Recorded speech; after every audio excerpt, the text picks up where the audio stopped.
Well, welcome. And this is the iPad Possibilities podcast, live from Indianapolis and Cincinnati. And this is episode number 9, ePub Possibilities. And this podcast is a part of the Possibilities Network, found at the possibilitiesnetwork.com. And you can go there for some more information on that network. This show is supported by the iPad Possibilities podcast app, found in the App Store for $2.99. And you'll get the shows 24 hours in advance with that app. So grab it today. And we'll go right into it for this show. First thing I wanted to talk about this week, I've got Ryan here with me. But the first thing I wanted to talk about is a great experience I had with Mophie. They make battery cases for the iPhone. It's a little bit off topic here, but I thought listeners might want to know about just a great experience I had with them. I recently dropped my iPhone with the Juice Pack Air on, and the iPhone, it was perfect after it dropped. It was on concrete, and it wasn't good. It was one of those that you get really scared when you drop it. The case, the bottom switch, which you can turn on and off the power from the Mophie, got broken when it dropped, and I was able to, I called up Mophie and asked, is there anything you guys can do, or am I just going to have to buy another one? And they actually, within a few days, replaced the case. I got a brand new case after dropping it within a week of owning it. And so I highly recommend Mophie. They will replace cases just general, it falls under general use to them if you actually drop it and it breaks. So I thought that was pretty cool. That's pretty amazing. And Mophie's is a really neat case. Yeah, they really are. Wow. You don't hear that too much these days. No, you don't. Most of the time it's like, oh, that's your fault. You dropped it. You broke it. That wasn't general use. Like, say if you bring, general use of an iPhone, you bring it to an Apple store. It's like, hey, I dropped this. It's broken. Can you replace it? You probably won't get that response back. No. Not at all. And, not at all, no. Well, this is a pretty exciting week, though, Tim.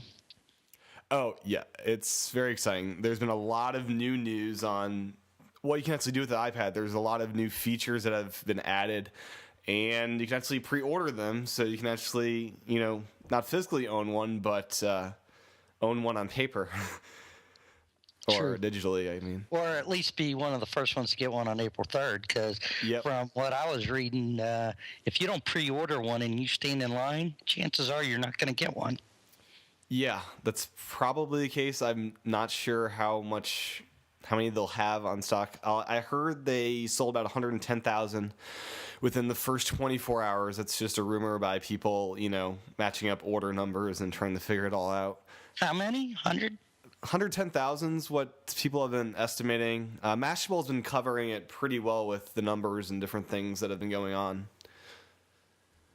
So did you order one?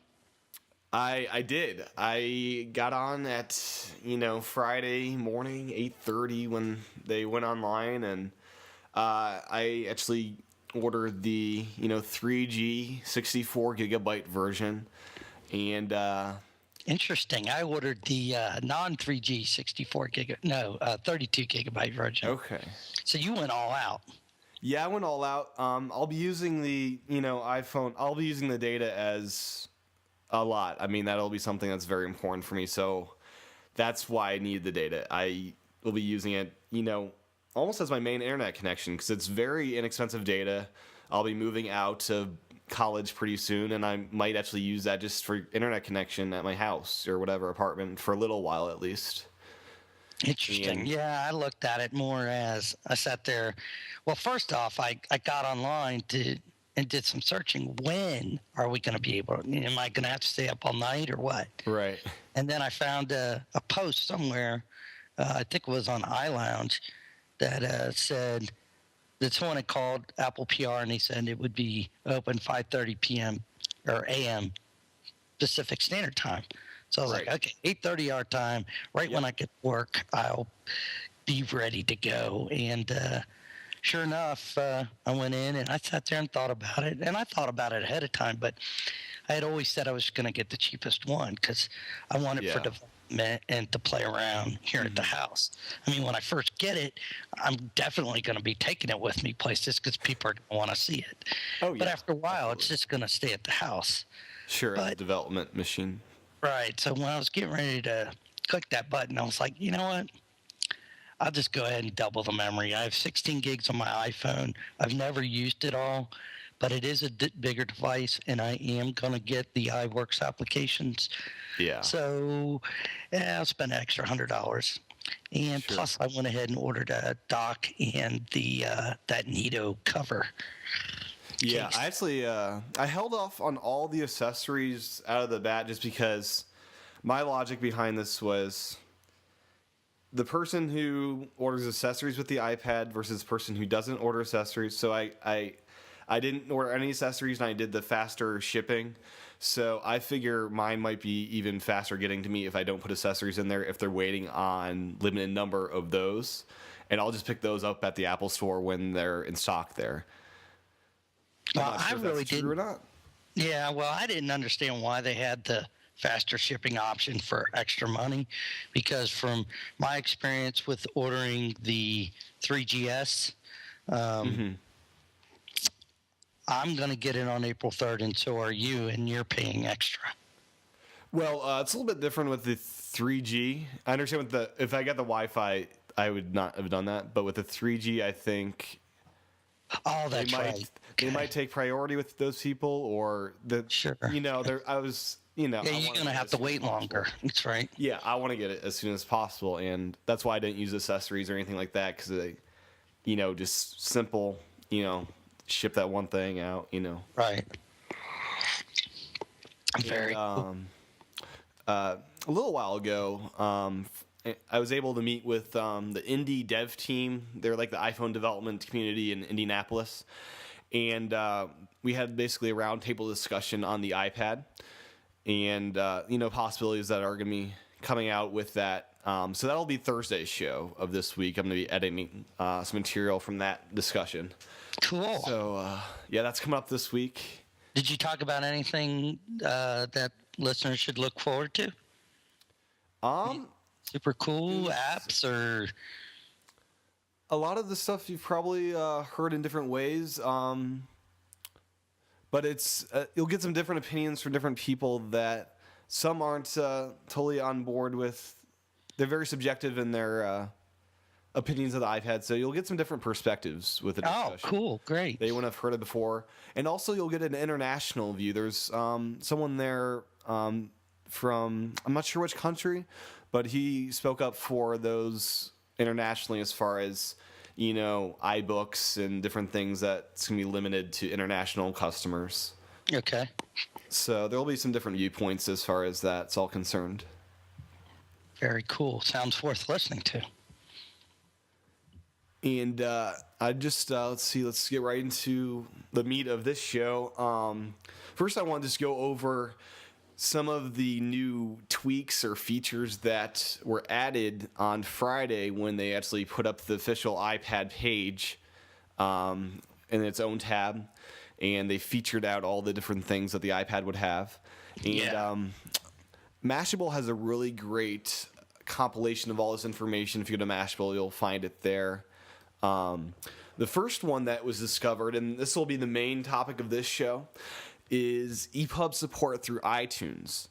Now, before, from just the keynote information, it didn't sound like we'd be able to sync over content from iTunes to the iPad as far as books is concerned. On that list that Steve Jobs had, noticeably absent were ebooks. You can sync over music, movies, ebooks were absent. So now with the information provided by Apple, you'll actually be able to store DRM-free EPUB titles within iTunes. And basically you'll be able to build up your own little collection of books, and you'll be able to sync that to an iPad, and I would think probably an iPhone or iPod Touch in the future as well. But it's pretty interesting because now you can actually start building up a library of books in iTunes and you guys can start working on that today. So when the iPad does come out, you'll have that library in place. And Just we'll regular EPUB standard format? Yep, just regular EPUB standard, non-DRM. And we'll go over in this show a lot of different ways to get that kind of content and different sites that have free EPUB content.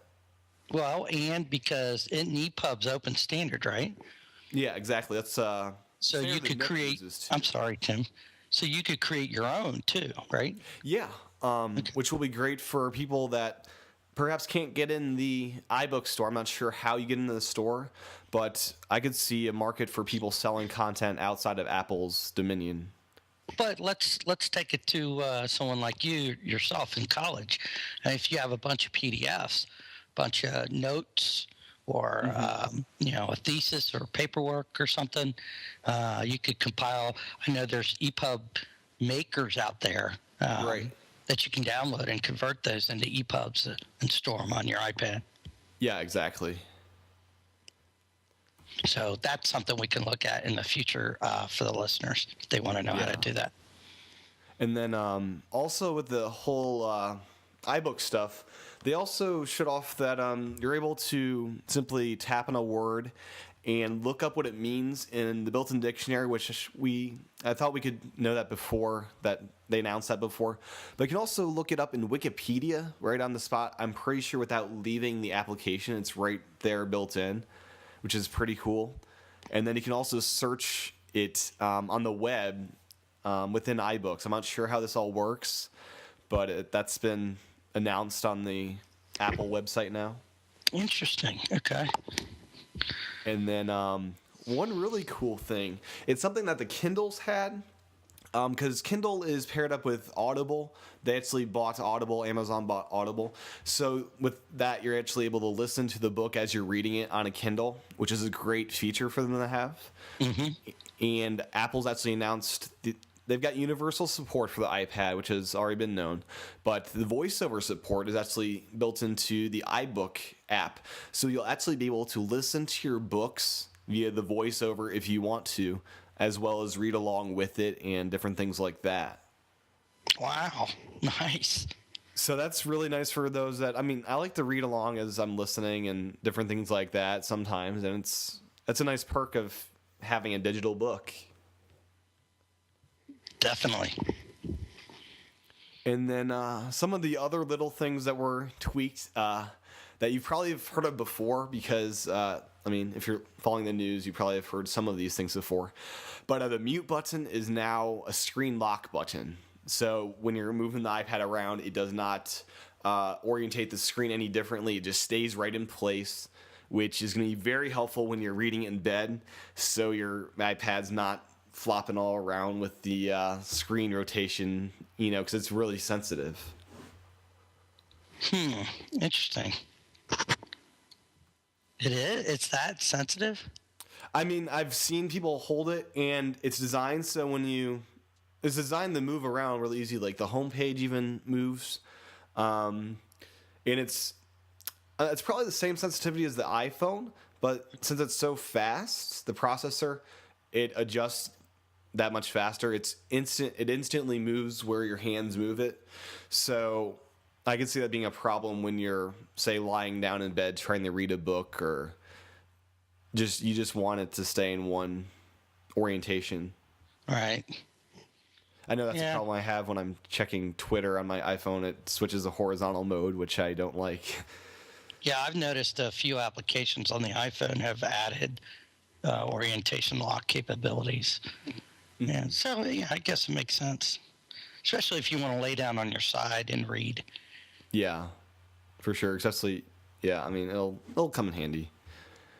But one of the most intriguing one that I found, that Mashable actually found, was the video support's been updated to include AVI files and motion JPEG videos. Really? Which is totally outside of Apple's domain. I wonder what.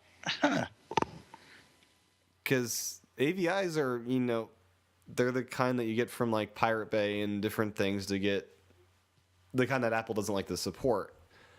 They're very open formats as far as that's all. Well, AVI is that standard Windows file, Right. video file. That's odd. I wonder why they did that. Yeah, I'm not sure if it's because when you take videos with cameras, with the camera connection kit, if that's why it's in there, or what the deal is. But it's really cool because it's starting even in these early days, it's starting to form up as a more regular computer than just a iPhone where it's more limited and restrictive. It's already starting to open up with it not even being out yet. Huh. I'm baffled. I don't know what to think about that. That is so un-Apple-like. Yeah, it really is. I mean, you can't even do that. I have to research it. It's the first I heard of it. So on the Mac, you can't even do that, right? I mean, with QuickTime built in, if you don't download any apps, you can't play AVI files on the Mac. You have to use VLC or add some plugins to QuickTime to actually get them to work. So out of the box, the iPad's more capable than a Mac, which is, I mean, sounds well, in weird, that respect, right? Yeah, in that respect, it is. So it's kind of weird how that's all working out. Well, I'm sure it'll come to light sooner or later. I mean, Apple, they just don't do things for no reason. There's got to be a real solid reason for it, I would think. Yeah, I would think so too. Not sure about. And then just two other quick things I want to uncover is the YouTube videos. You can actually share it with Facebook now. And that's kind of interesting. It's not a big deal, I don't think. And then the digital camera connection kit, which allows you to hook in, camera to the iPad, import photos. It's not available yet for pre-order, which was kind of odd since everything else they announced is. So I'm not sure what the holdup is there. I don't know. Maybe they're converting AVI. Yeah. Yep. Well, so that's just the quick tweaks that were announced Friday, and it's kind of a lot of new stuff that we got to find out about. It's pretty cool. Like can't wait to see what else we find out when people start getting their hands on them in a couple weeks, and Apple might have a new event even before it comes out on iPhone 4.0 software or something like that. So it's kind of cool to see all this happen, and then what's going to happen in the future. It's very exciting, I think. Well, I'm giddy. I'm waiting for April 3rd to get here. I think it's kind of cool that it's if they're delivering these things on a Saturday. Like when I ordered my 3GS, I kept asking them. I was like, so I'm going to get it the day it's available. I don't have to go to an Apple store. Oh, no. Sure enough, it came the morning of that Friday.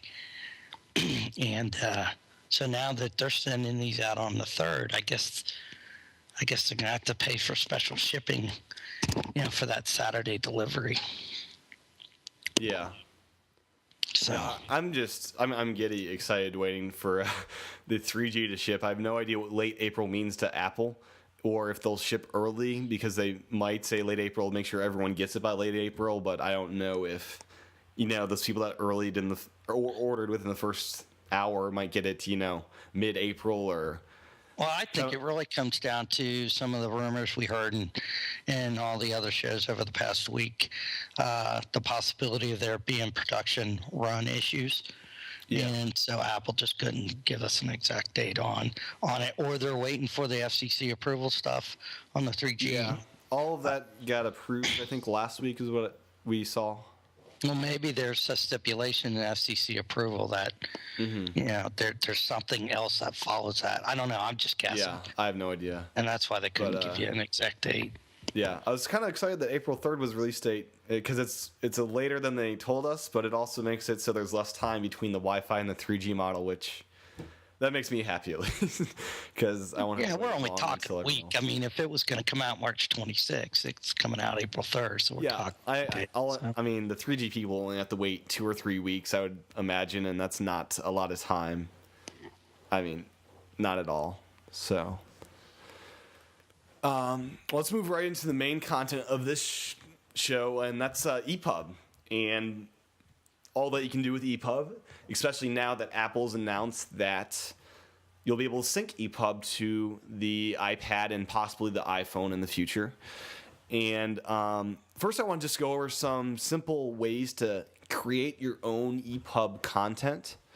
And the first set of applications are simply those that convert PDFs or text or HTML to ePub documents. And there's a couple of different ones available. The first is called eCub, and it's a cross-platform application that will convert HTML books or whatever to ePub files. The second one, and this is the one I use the most. I've been actually, since the keynote, and I heard ePub was going to be a part of the iPad, I've started to build up my own collection of ePub books without the knowledge that I'd be able to sync. I just kind of assumed that Apple would do that, I thought that would happen, and it did, which was good. And I've been using Stanza to actually convert most of my files to ePub format. And Stanza, as you probably have heard, is simply... Well, it was purchased by Amazon. Yeah, it's purchased by Amazon. It's an open standard. And Stanza. Yeah, Stanza was purchased by Amazon. And it's a great reader application for the iPhone and the Mac or PC. It's on a bunch of platforms now. But the best feature is it works really well converting pretty much any file type to an ePub or limitless types of files. So it works really well like that. Yeah, and there was some concern that when Amazon bought it, that they were going to remove it. So I'm going to check because I didn't check Stanza. And it is still available and it's free. And that's what I use also, Tim. Use it on the Windows desktop to convert pretty much anything into an EPUB format. And, I just wish there was a automated way to queue up, hundreds of different files and do it all at once. It's kind of time consuming. Well, is there I'll have to check, but is there a Stanza desktop app for the Mac? Oh, yeah, there is. I've been using it. Okay, well, if there is, then you could use some Automator scripts or Apple script to do that. Oh, that's right. I got to look into that. Another book on the shelf. Yep. The other app I've been using is called Calibre, and it's similar to actually it's not similar at all to Stanza. It helps you create a library of it's like an iTunes of ebooks, and it also has a converter within it. I have to look into more how it works because there's a lot of different options and how it converts the books. I've had more success with Stanza, which is why I mention it, but Calibre is also out there. It's a pretty good app for that kind of stuff. Is that one free too? That one's free. All of these I've mentioned are free. There's some paid ones online as well, through websites that can convert this kind of stuff for you. Okay. And one thing to note, if you're working from PDFs and you're trying to create your own EPUB content, you need them OCR'd. They need to be text recognized so you can highlight the text and copy it out. Otherwise, you won't have any success with the conversion. It'll just fail. It won't work at all because there's no text for the program to detect and convert over. So that's something I've noticed. Yeah, it's got to be real text. It can't just be an image. Yep. And then the final one that I have not tried out because it's a Windows and Linux app is called Escape. And what it does is if you're an OpenOffice user, it'll convert OpenOffice files to EPUB formats. So that's a great app for those Windows and Linux users out there. But I have not tested it. I can't give you a opinion on that other than just saying it's out there. Yeah, I haven't messed with either of those either. And then the next category of apps that I wanted to talk about are, I think they're more exciting than the converters because it's easy to convert stuff. Are EPUB word processors, and these are applications designed from the ground up with EPUB in mind and ebook publishing in mind. So you can start and finish in this one app if you want to write your own book or write whatever content you're writing. And it's got all the things like inserting chapter breaks and all the different formatting things you would want to have for writing an ebook, And the first one is called a program called Atlantis Word Processor. And I've not tested this one out either because it's a Windows app. And I use Mac stuff. I haven't used Windows in quite a while, even though it has gotten better over the years. But it's called Atlantis Word Processor. You can check it out. Just Google it. You'll find it. The next one, and this one is the one that I'm most excited about starting to use and create my own ebooks. I'd actually like to start creating my own content for the iPad and start doing ebooks and whatnot. It's called Sigil, Sigil, and it's cross-platform. I think it's Linux, Windows, and Mac, and it's a really great, ebook, ePub word processor. Tim, what's the advantage of using a word processor that's also an ePub as opposed to just using Word and converting it? I think the main advantage would be it's got different things that are designed for ePub. For example, I'm going to open up Sigil right now, and I'm going to just go through some different options that you would get with from Sigil that you wouldn't get from a Pages application or a Word or Open Office, for example. For example, you're able to insert a chapter break or an image. And if you insert an image within Word, it's not going to play too nicely when you're converting it over. So if you want a really nice looking way to do it, this is the way to go. You can always start in Word and copy and paste the text out, but you'd have to redo it basically if you want a good looking document. So it's got all the different formatting things that you would expect from a ePub, a document creator. All right. And then the last option, which if you've got a lot of money lying around, enough to buy 2 iPads, you could get Adobe InDesign. It's Amazon or Adobe's CS4, CS5 app, whatever they're on, their creative suite. And I looked it up on Amazon, and it runs for $624 for the Mac version for just that application. And it's designed for electronic publishing. So it's kind of the standard in ebook publishing, and that's probably what most of the publishers use. But a little bit out of the price range for most people because it's kind of the cost of another iPad.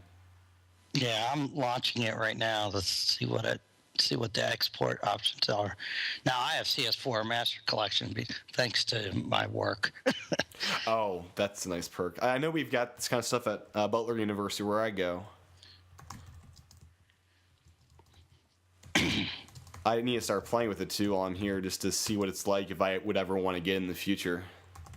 Right.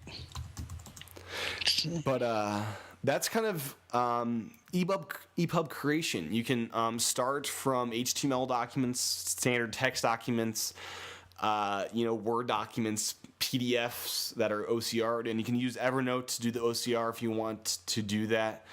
It's they've got applications like AB Fine Reader for Express for the Mac, but it's about $70 or so. So if you want to use Evernote, and it'll OCR it for you. But now I just want to move on to where to find free ePub content. This is going to be something that's pretty big for iPad owners, as if you want to start testing out the iBooks app, and it's kind of similar to like the MP3. You don't buy all your content through iTunes. I mean, some people do, but I don't think everyone does. So it's good to know where to find books. And there are some great books that are not copyrighted anymore. They're older books. You won't find your bestsellers this way. And I'm not going to go over how to find the bestsellers illegally, which I'm sure you could, but I'm not going to do that. There's a first site I want to mention is epubbooks.com. And this is a great site to give you, it gives you links on where to actually buy ePub books that are non-DRM, and also where to just download free books. So it's got those in there too.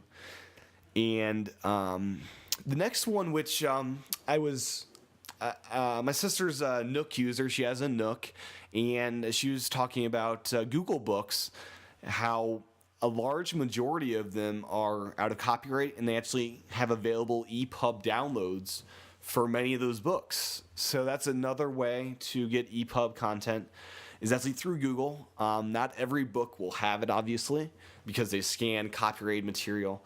So just start searching on Google and through Google Books and see if there's anything available that you'd like. Well, some of that stuff Tim can't. It is not in EPUB format, even if the copyright has expired, because maybe the book that they scanned was so old that they couldn't do OCR. Right. Yeah. So it'll be kind of hit and miss with that, but it's worth a shot looking in there. You won't find every book in EPUB format. But I was able to find, for example, the Andrew Carnegie biography for free in EPUB content there. So, I mean, that was the first book I found, and it worked really well. It looked great on the Stanza app that I tested it out in. And then there's a couple of other sites that I found. Manybooks.net is another site that'll offer some free EPUB books. And Feedbooks is another site if you just Google it. And then the last one, I'm sure everyone's heard of, Project Gutenberg, and they have a great amount of books that are freely available to download in EPUB format, PDF, or whatever format you need.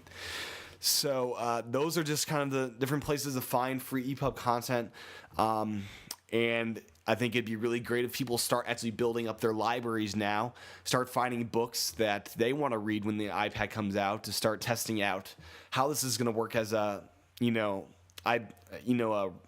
e-reader when it comes out, and you don't have to buy a bunch of books from the iBookstore right away, even though that'll be a better experience, I'm sure. There'll be better looking books and all that good stuff. The next area is simply, where are you going to buy EPUB content that is not DRM protected for use on the iPad? Hey, well, Tim, that's what I wanted to ask you. From your research and looking at this stuff, and I don't know, can you DRM the EPUB format? You can.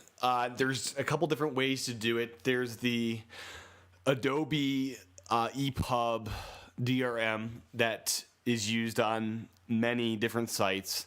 So you have to go through I think it's Adobe's app. I forget exactly what app, but it's some proprietary app that you have to use. Oh, so if it's DRM, you have to use a proprietary app. Okay. Right. So that's the problem with trying to buy ebooks online. Like ebooks.com, I thought that'd be a great place to buy books. But then I looked, the EPUB format's DRM'd, and that DRM is not going to work with the iPad. So I think that's Unless something that's going to make an application for it. Right. But which leads me to wonder if Steve Jobs is having trouble getting these publishers to sign on, because they're like, well, we'll just wait and create our own EPUB DRM format and sell it through. Well, yeah. Steve would still get his 30%, so I guess it doesn't matter. Yeah, I think I don't think that'll be a big thing. I think publishers are going to be fighting to get into the iBook store, because that's where the eyeballs are going to be. That's where, if you're in the iBook store, you're going to make a lot of money, because you can charge more than you can on the Kindle. They're letting you do variable pricing, completely different from what they did with music. They're letting you price the content for yourself, and they're giving you all the iPad owners' eyes right there in front of you. Good point. So I think there will be apps for people that can't get into the iBook store. I think there will still be those. I'm not sure if they'll actually start banning those from the store. But Another So great point. basically, you were talking about where to buy. I interrupted you, but to buy EPUB content, and the first one you hear is the iBookstore, which will be DRM protected, which means you'll only be able to read it, on the iPad or Yeah, in I assume iTunes. iTunes would have some sort of playback of iBook. So Okay. I would assume that would be the case. I would assume Apple would try to make it available so you could read it anywhere. So you can actually buy books on your Mac too. I mean, why wouldn't they do that? They Sure. make more money. So yeah, the first store to buy stuff from is the iBook store, obviously. And I could only find 2 other stores that you could buy EPUB non-DRM'd. And the first was Diesel eBooks. Just do a search for them, and they've got some content available there. But the big one is O'Reilly. O'Reilly has been kind of pioneering and testing the waters of, can we sell non-DRM books and have it so people aren't pirating the death so we don't sell any? And they've been making a good amount of money selling non-DRM content. So you can buy PDFs that aren't protected. You can buy EPUB content that's not protected. But the content's going to be limited to sort of techie books, programming books and just books on technology in general. All right. So, yeah, a great number of people that listen to this show would probably read those books, but the general user of the iPad, little kids and older adults probably wouldn't have that as, reading material. Now, Diesel Books, go back to that for a minute. I just pulled up their site. They say they have over 1.4 million books. It's The quite largest independent ebook store with over 1.4 million books. And looking on their main page, they got none of the stuff is brand new, but they have a lot of the older Tom Clancy stuff available. And you have to check on there. They've got some of them without DRM on the EPUB and some with. So you have to kind of check and make sure. It's still, I think, very early on in the whole ebook market. We're just seeing the beginning of this explosion, I think. Yeah. The Tom Clancy stuff, just $44. Yeah, I think it's for the whole set of like 5 books or something. Oh, it is. It's a bundle. Okay. Yeah. 6 books. Yeah, I think buying stuff, I'm going to be buying stuff from iTunes if I'm going to be buying stuff outside of O'Reilly. It's the Jack Ryan bundle for $44. Okay. Yeah, I love those books, by the way. Yeah, me too. But I mean, the reason I held off on buying a Kindle and a Nook is because I knew at some point Apple would come out with something, and I love Apple products, and I figured I'd be using it. So they finally have the iPad coming out, so that's going to be where I'm going to be buying my books. I'm comfortable staying in the iTunes ecosystem. And another thing that's great about the iPad is if you are a Kindle user or a Nook user, the iPad is the one central device that you pretty much have access to every content available on those devices as well as through Apple. So with the iPad, you have the most content available too. You can buy stuff from Barnes & Noble's store. You can buy stuff from the Amazon Kindle store. And you can have different apps to read those content. But for me, I'm going to stick with iTunes content and open EPUB content so I can stick within that one application. So I don't have to flop in between different apps to try to find my books. Hence why the iPad will kill the Kindle and why Amazon is working on the next version. Yeah, they've got to be. They've got to be really scared because right now you can get the Kindle content, but you don't have to use the Kindle anymore. I mean, it's good for them because I don't. Yeah, they're still selling, right? Yeah, I don't think they're in the business of selling hardware. I mean, at least they probably make some money at it, but I thought they were a content provider. Was my take on it. Yeah. But yeah, and it's great for iPad users because I can see myself as a gift. I would never buy this just because I wouldn't see a need for it. But say you want an e-ink display, you could buy a Nook and you could sync your open non-DRM content to the Nook. I wouldn't be able to get my iTunes content on there, so it might not be the best thing to get. I think it'd be really great. Great possibility if iTunes could actually license the iBook DRM out to the Nook and Kindle, so you can actually put that on those devices. but I don't see that happening anytime soon. Yeah, I kind of been now with the iPad. I don't think if anyone has tried on the iPhone because it's such a small interface, but I can see some developers possibly doing whatever they can to mimic e-ink display on the iPod or on the iPad. Yeah. And the And people that I've oh, sorry, what were we gonna say?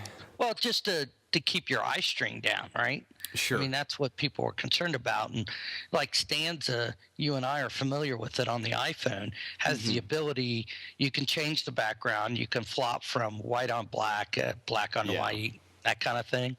I think what someone's going to work on is like a muted white background with dark gray text that's super anti-aliased or something. Yeah. To try to get that ePub or that e-ink experience. It'll be neat. I think someone's already working on that. Yeah, they've got to be. And one thing I thought was interesting is the people that actually had their hands on the iPad already. I'm really jealous of those people because they actually know what they're talking about. This is all speculative from seeing images and videos, which don't do Apple devices any justice. They didn't do the iPhone justice when that was announced. I didn't really want an iPhone was announced until I had my hands on it, and then I bought it 2 weeks later because of the experience of your hands on with it.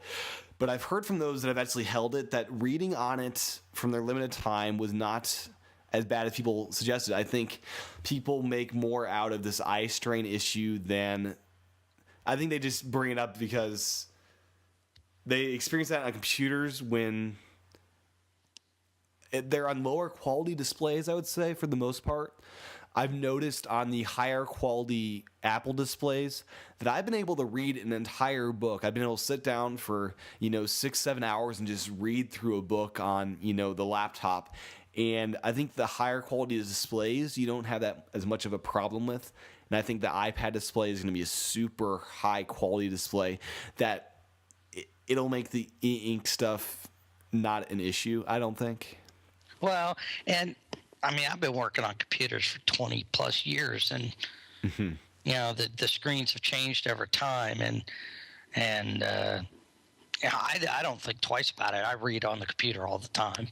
Yeah, I mean, I do. And but at the same time, I don't have experience, or at least long-term experience, reading anything on an e-ink device.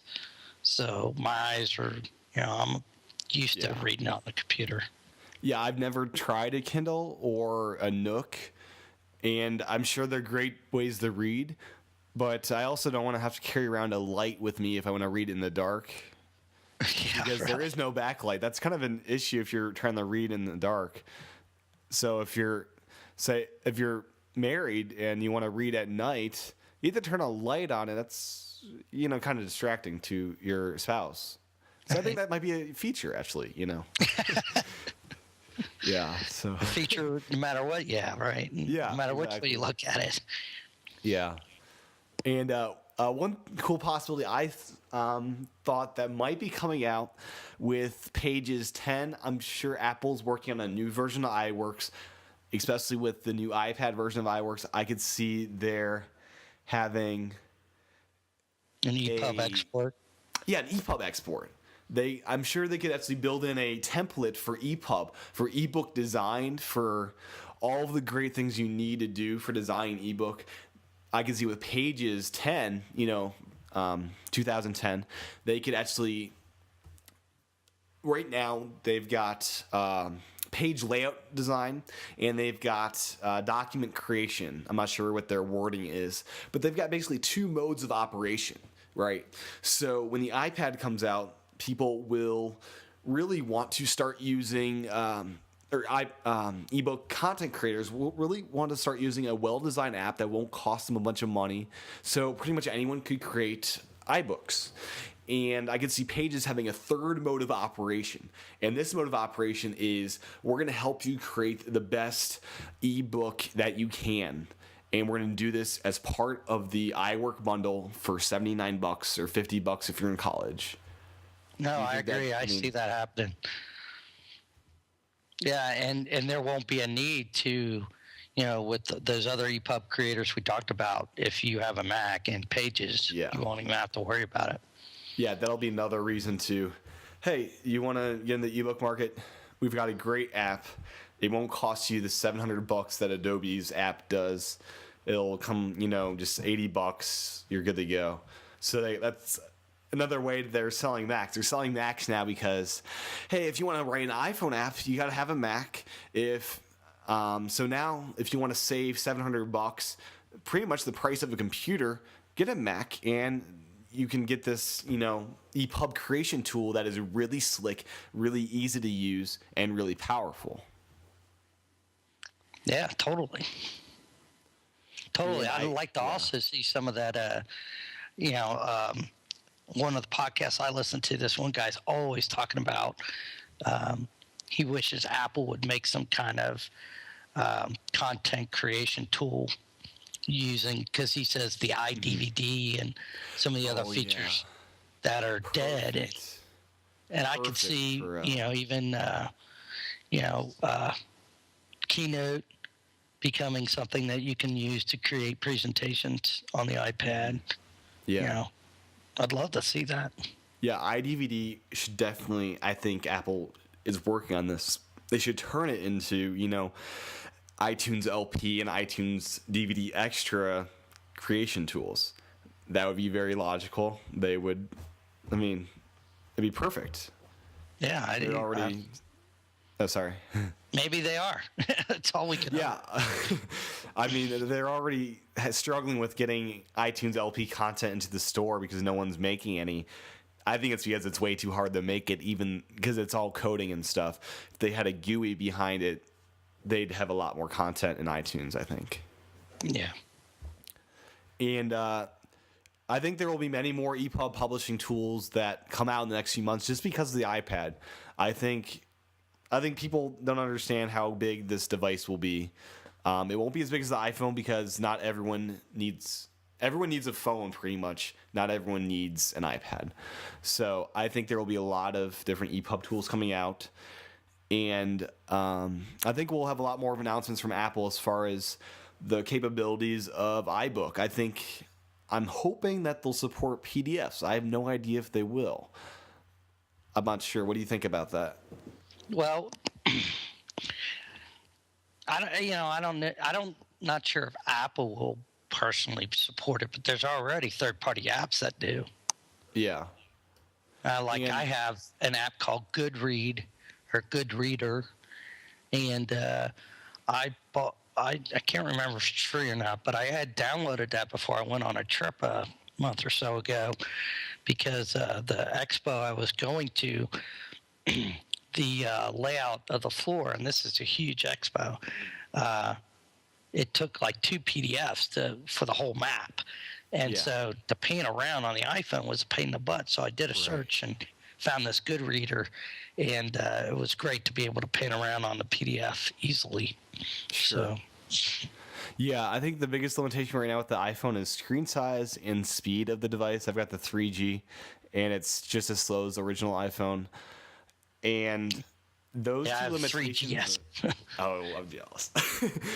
But I think those two limitations are the biggest holdup as far as viewing content on the device, because I'm very excited to see what Evernote does with the iPad. They've already announced they're working on an Evernote version. But I store a bunch of PDFs in there and a bunch of ebook PDFs, and since it's going to be a fast device, I'll actually be able to open them up really fast, and I won't have to wait for a couple minutes before it loads up because it's a large file, and it won't crash because of this lack of RAM and speed of the device. So I'm excited to play around with everything. Yeah, you're excited to play with it. Well, I had the first gen iPhone, as I had said before, and then I didn't get the 3G. And when the new one came out, my contract lapsed, so I could get the discounted phone. And when I got the 3GS, it was night and day. If I went back to my 3G before, I kept my 3G around for a while, and I wish I had kept it for development, but I sold it. Yeah. But I'm getting an iPad for development, so okay. Yeah, I still got. But anyway, it was night and day. It was night and day between the 3GS and my old one, as far as speed goes. I'm excited that they're going back to the aluminum of the original iPhone, because I've got a 3G, and I like it because it's got the GPS and all that kind of stuff. But I like the feel of that aluminum so much better than that plastic stuff they use. And I'm excited the first gen iPad will be aluminum once again. I'm excited. Yeah, I wonder if they'll come out. I bet you they'll come out in plastic later. I don't know. Maybe they won't, because it's such a big device and it's got to be sturdy. Right. Yeah, it's got to be.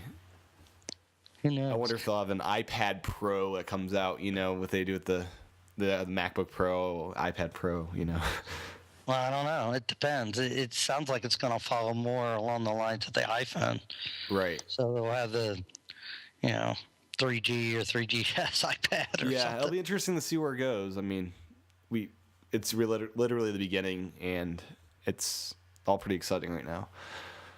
Do you have any closing thoughts as far as ePub and iBook and e-reading on the iPad? Well, I'm a little concerned about launch date, on April 3rd when we get this. I would assume, I don't know what you've heard, Tim. When is the iBook store going to be open? Is it going to be open on the 3rd? Like What? I'm not sure at all. They said. I mean, when I get my iPad on the 3rd, am I going to be able to buy anything? I would assume they would have the App Store designed for the iPad launched and ready when it launches. They did with, there's a software update, but I think it'll be up and running day 1. I'm not sure how much content will be in there, but you'll be able to download the app if you're. Well, and that's the other thing. I mean, if they get the iBook store open on April 3rd or day before or whatever, there may not be much in there to start with. A couple hundred books or something like that, probably. Yeah. So, I think it's important that you brought up this ePub stuff, because who knows what the availability will be in iBook store when you can. Right. With the ePub, it's all over the internet. It's been around for a long time, and if you got your iPad and your heart is set on being able to read certain content, if you can get that content available as an ePub, you don't have to wait on the iBook store. I think that's the most important point brought up, which is good. Yeah. Exactly. Other than that, I look forward to be able to get anything on there. That's the cool thing for me. Yeah. I'm more of an Audible listener than a book reader. The stuff I read online is pretty much all technical, although I will definitely be checking out the O'Reilly stuff, because I read a lot of technical books. I definitely see me using the ePub stuff as far as converting existing documents that I have on my either of my laptops to be able to take with me on the iPad. And I think one interesting use case would be you have your iPad in the dock, and you're working and you're developing something, and you just have that O'Reilly book, or whatever reference book, sitting on your iPad next to your desk, not taking up much room, just there for reference. I think that's kind of interesting use case that I think people will start to use it for. Yeah. Because a lot of people have external monitors right now, and they use them for reference. I know I've got a brother who has an external monitor, 2 or 3, and he just uses those for reference. And if you can have basically an iPad's a monitor. If you have a monitor that can actually interact with it, it's separate from your computer. I think that'll actually save a lot of time fiddling around with your setup if you can just have your iPad and whip it out there and start using it like that. Possibly. I see it more as somebody sitting back, relaxing, and reading it, though. Yeah, I could see. I mean, I think there's 2 defined use cases out of the bat. Actually, one's on your desk and one's on the bed. Yeah. Now that I think about it, I had to think about it for a minute. I can definitely see from a technical point of view. If say I'm even working on developing an iPhone application, and I had the iPad sitting next to me with the SDK documentation, which is in PDF format. Yeah. Where I could scan it right next to it without having to open another window on my Mac, especially since I have a 13-inch. Oh, yeah. So that is a good idea, actually. Yeah, and with apps like PasteBot, you can actually copy and paste from the iPad to your Mac and things like that. What? So I think that'll be... Say that again? What? There's What? I have not heard of this. What is this? PasteBot. It's one of the best apps that I've found for... so once you copy anything in the iPhone, once you open up PasteBot, it instantly puts that in a clipboard, and you're able to go back in time and paste things in as you need them. And there's also a counterpart Mac app where it syncs over to a clipboard on the Mac to copy stuff out of there. So I think with the iPad that'll be interesting. Via Wi-Fi, yeah. Very cool. So that's pretty interesting. Well, that definitely changes the reason for using it as a reference. You know? Yeah, for sure. Wow. If you have some code you need to copy, paste from here to there, or whatever, you know. PasteBot. Okay. I think it's $2.99 or something like that. Yeah, it is $2.99. Although it looks like PasteBot is on SourceForge.net if you want to compile it yourself. Oh, that's really cool. I don't know if it's the same thing. I just did a Google on it. Well, very interesting. Well, we are just measly, how many days away? 3 weeks away. Yeah, 3 weeks away. And then about, 3 weeks I'm estimating about a month away for mine. I'm guessing I'll get it around the 15th. I think they'll ship it early. For some people, at least. That'd be nice. Well, yeah, I think things are really going to change once I get that in my hands. Yeah. As far as what I think of it and what you can do with it. I'm very excited to start reutilizing a bunch of apps I bought for the iPhone, but stopped using because it was too slow of a device or too small of a screen. Like, for instance, the video games I bought. Those are going to have a brand new light of day once I get the iPad because I finally have a device that's not slow and small. Yeah, but I'm a little concerned about the 4X or what they call 2X. It's really 4X. Yeah. I'll be more interested when these guys update their games to utilize the full screen. Yeah, those will be good too. But I've heard they work decently well at the 2X. I don't know firsthand, but I've heard that. I would think, depending on the graphic quality of the game, you may see some pixelation. I don't know. Yeah. I guess we'll find out in 3 weeks. Yes, we will. You'll know before I do. So I'll have you give me your feedback on it once you get yours in. I'm planning on April 3rd actually going down to the local Apple store in Indy and doing some interviews on. For people actually buying the iPad, I'll have to look into how I can do that without getting into trouble with Apple or whatnot. Well, it's gonna. I will tell you this: when the first day the iPhone was released, I was already in talks with Rob over Today in iPhone and told him that I would do some on-the-spot interviews while I was standing in line, and I did do that. But when I asked Apple specifically, the store manager said no. Yeah. Okay. I'm like, okay, but USA Today is right there, and ABC News is over there. You know, so I went ahead. Block me from talking. Yeah, I went ahead and talked to people while I was standing in line, but I wasn't allowed doing anything in the store. Yeah, I mean, our store's in a mall, so. Yeah, so was ours. Yeah, it's like, how can you stop me? I'm in a mall. This is not your store right now. Well, I even had mall police come up to me and said, you got to put the camera away. I'm like, okay. What? I'll probably be doing the, well, I was thinking of two different ways. I was actually seeing if I could do a Ustream live from the iPhone, because you can now live broadcast from the iPhone. So I was thinking about doing a live broadcast all day or a large portion of the day, just talking to people on Ustream, broadcasting from the iPhone. And if that doesn't work out, I'll just do audio recordings. Well, here's what I would do, and I did this at one of the train shows I went to. I hooked the iPhone around my neck like a necklace.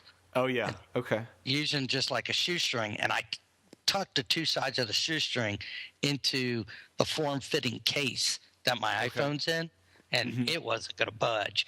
And I just let it hang there with the face, the input side facing my chest, and walked around, and I just let facing outwards. And let the camera just roll. Oh, that's good. I'll have to look into that. And I didn't tell people I was recording them either. I didn't end up using that video, but because it ended up being very shaky and I didn't really get anything worth. Yeah, I'm hoping the new Mikey 2.0 will ship by then, and I'll actually have a good mic for the iPhone to actually start recording with that. Yeah, I went and looked at that after you talked about it last week, and it looks like the first gen one only works with the iPods, right? Yeah, I'm waiting on the second gen just because I think the quality's a lot better of what they give you. It's a better product. Well, but I'm wondering, the first one doesn't work with the iPhone, though. I thought it did. I thought it did. Okay. I'm not positive on that. Well, it didn't say iPhone certified or whatever. Okay. That second one is. They specifically say it's for the iPhone. Right. They got an app built for it and all that good stuff. Oh, okay. Cool. Yeah. Any other thoughts before we close up the show here?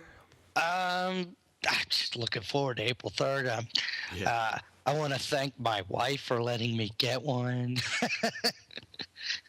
My wife's like, what do you want to do with tax return money? I said, I know you have a ton of stuff earmarked, but all I want is 500 of it so I can get an iPad. She's like, a what? I said, come on, She said, all right. So we'll see. I'm eagerly awaiting. Yeah, I am too. I think they timed this out perfectly with all the tax returns. People have extra cash on hand now. Yeah, we'll see. We'll see on that day. All right, we will talk to you soon. This show, just as if you want to find some more information about this show, it's a part of the Possibilities Network, which is a brand new media network like Twit. And you can find a bunch of different shows. We're launching 2 new shows next week, which are daily shows. So those will start coming out daily next week. And a bunch of other shows are coming out. And you can find all of that at thepossibilitiesnetwork.com. And if you're listening to this as a download, you can join us every Sunday night for the live version of the show at 9:30 Eastern Standard Time. And just go to the Possibilities Network and click on the iPad Possibilities Podcast page and scroll down to the live show. And you'll find the live video stream with the chat room and all of the information you need right there. You also have the ability to Skype in to talk to us on the show if you have anything you'd like to say as well regarding whatever topic we're discussing. And a couple of things on just if you want to support this show and different things like that, you can subscribe in iTunes. That's the best way really to support the show. Listen to the show on a regular basis and simply subscribe to iTunes. And then also simply leave a review in iTunes. I appreciate any review you can leave. It's always great to hear your guys' feedback, what I can do better and what you like about the show. It's always great to see those, so keep leaving those reviews in iTunes. And help us get more content for the show. And to do that, just leave a voicemail message at 209-542-iPad. That's 209-542-4723. And just leave a message with your thoughts, any questions you might have, your favorite use case for the iPad that you think will emerge in the coming months, and just give us some more content that we can play on this show and answer you back. And a couple other ways financially to support this show. We've got a podcast application in the App Store called the iPad Possibilities Podcast app, and that's available in the App Store for $2.99. And what you'll get with that is you'll get early access to all the shows. You'll get them 24 hours in advance of everybody else. And to get those, just go in the App Store and search iPad. It's one of a couple apps available there. And also, if you'd like to donate to the show, you can do that through the Possibilities Network page. So I'd like to thank everyone again for listening, and thank you, Ryan, for your time. And any feedback, comments, or questions, just send those to iPadPossibilities@gmail.com. And we will speak again next Sunday night for the iPad Possibilities Podcast Live. Until then, this is Tim Chatton and Ryan Anderson.